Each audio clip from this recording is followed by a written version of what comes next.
Praise the Lord. आज का हमारा बाइबल वचन लिया गया है नीति वचन अध्याय 28 का वचन नंबर 9। परमेश्वर का वचन हमसे यूं कहता है कि जो अपना कान व्यवस्था सुनने से मोड़ लेता है उसकी प्रार्थना घृणित ठहरती है। हालेलुया।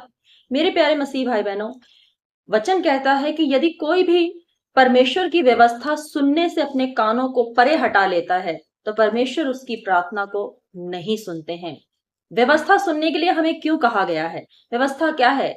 परमेश्वर का वचन, परमेश्वर की आज्ञाएं। यदि आप परमेश्वर के वचन को, परमेश्वर की आज्ञाओं को नहीं सुनते हैं और सुनकर अनसुना कर देते हैं, उसकी बातों पर कान नहीं लगाते हैं, उसके वचनों पर कान नहीं लगाते हैं, आपको परमेश्वर कह रहा है कि तुझे अपने जीवन में व्यभिचार नहीं करना है और आप सुन के भी अनसुना कर रहे हैं। परमेश्वर कह रहा है कि तुझे दया करनी है, तुझे क्षमा करना है, तुझे गाली नहीं देनी है, तुझे नशा नहीं करना है, लेकिन आप वचन को सुनते हैं और फिर अपना मुंह उससे मोड़ लेते हैं।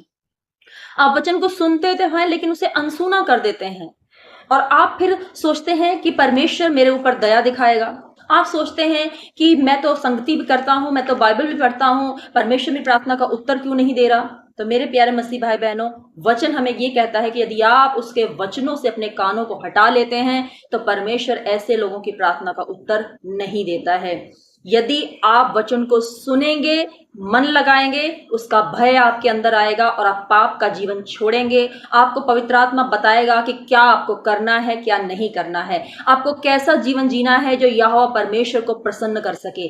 यदि आप उसके वचनों पर कान लगाते हैं, तब जब आप प्रार्थना करते हैं तो परमेश्वर आपकी प्रार्थना का तुरंत उत्तर देता है। तो यदि आप अपनी प्रार्थना का उत्तर चाहते हैं तो आपको भी परमेश्वर की व्यवस्था पर, उसके वचनों पर, उसकी आज्ञाओं पर आपको कान लगाना पड़ेगा।